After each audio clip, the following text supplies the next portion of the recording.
वेदा और आर्यन ये फैसला करते हैं कि वो उन तीनों से एक एक करके बात करेंगे ताकि सच क्या है उन्हें पता चल सके और हुआ क्या था वहां पर ये वो जान सके।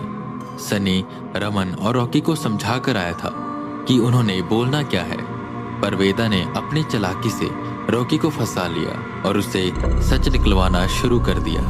सर प्लीज मेरे मम्मी पापा को ये सब मत बताइएगा और ना ही साहिल के मम्मी पापा को, ये सीक्रेट है।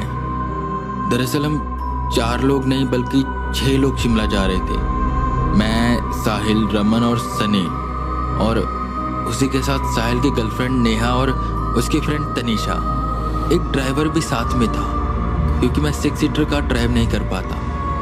सर जो भी इशू हुआ था वो सनी और साहिल के बीच में हुआ था क्योंकि सनी साहिल की गर्लफ्रेंड नेहा को लाइक करता था और शायद अभी भी करता है, पर वो साहिल की गर्लफ्रेंड हो चुकी है इसलिए वो हमेशा साहिल से चलता रहता है और उन दोनों के बीच में लड़ाइयाँ होती रहती हैं। सर उस रात भी एक ऐसी लड़ाई हो गई थी उन दोनों के बीच में।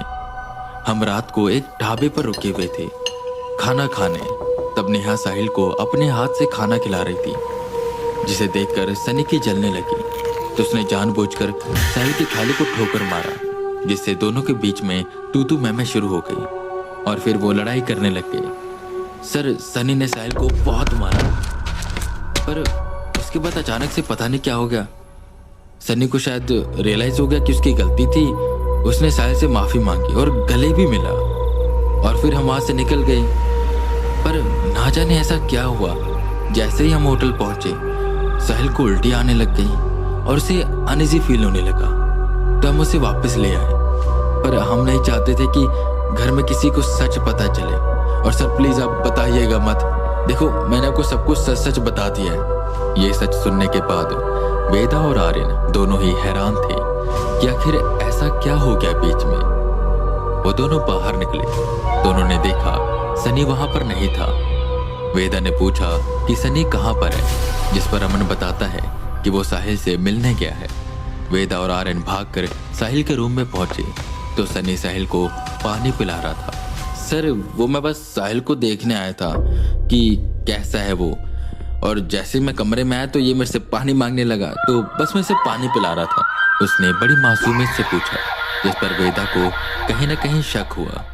पानी पीते पीते अचानक से साहिल के गले में पानी अटक गया और वो खांसने लगा, जिस पर सनी ने पानी का गिलास वहीं मेज पर रखा और साहिल की पीठ थपथपाने लगा।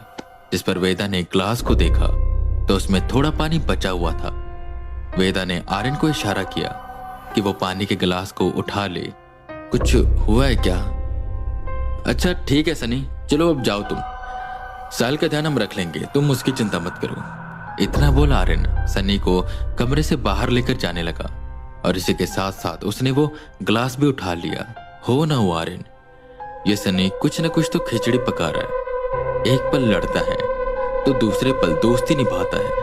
पर जैसे ये सब चल रहा है कि सनी की क्रश साहिल की गर्लफ्रेंड है, तो सनी के मन में साहिल के लिए नफरत तो होगी, क्योंकि चाहे कोई जितना भी बोल ले कि एक तरफा इश्क अच्छा होता है, पर उसके अंदर कितना दर्द छुपा होता है वो बस वही इंसान जानता है। और खासकर जब किसी के एक तरफा इश्क का किसी के साथ दोनों तरफा इश्क चल रहा हो। वेदा हल्का सा मुस्कुराते हुए कहते हैं। वेदा और आर्यन उस पानी को लेकर कमरे में गए और वेदा ने अपना बैग खोलकर उसमें से गंगा जल निकाला और कुछ मंत्र पढ़ते हुए कुछ बूंदे उसमें मिला दी।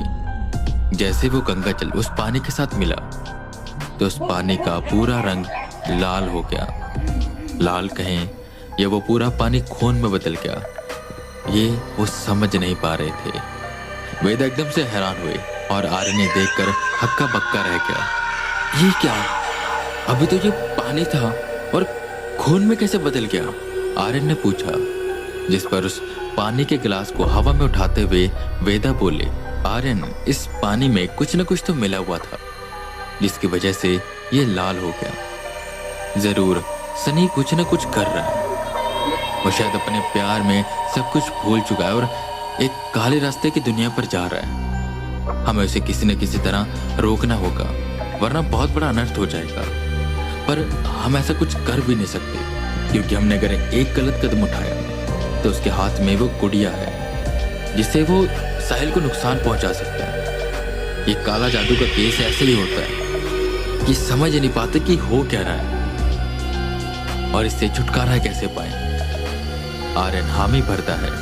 वेदा और आर्यन उस सनी का पीछा करना शुरू करते हैं। वो सबसे पहले अपने घर में जाता है।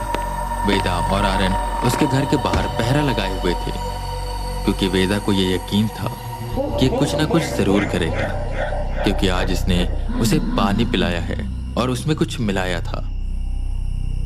हो ना हो यह कोई काला जादू कर रहा है और उस काला जादू को बढ़ाने के लिए यह आज फिर कोई ना कोई गतिविधि करेगा कि तभी उन्होंने देखा सनी अपने घर से चोरी चोरी बाहर निकला। सनी अपने कदम तेजी से बढ़ाते हुए एक दिशा की ओर जाने लगा। वेदा और आर्यन उसका पीछा करते रहे। वो सीधा एक शमशान के सामने पहुंचा जहां पर एक छोटी सी कुटिया बनी हुई थी। वो उसके अंदर चला गया।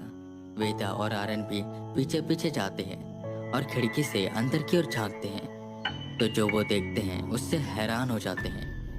सनी वहां पर बैठा था। उसके सामने मोमबत्तियां जल रही थी और वहां पर एक डब्बे में कुछ बंद था जिसे सनी खोलता है तो उसमें एक गुड़िया निकलती है। इसके गले में कुछ बाल बंधे हुए थे और उसके बदन पर एक कपड़ा था। सनी ने जल्दी से सुई निकाली और सीधा उस गुड़िया के दाहिने पैर पर चुभोई। यहाँ पर बहुत कुछ गड़बड़ था।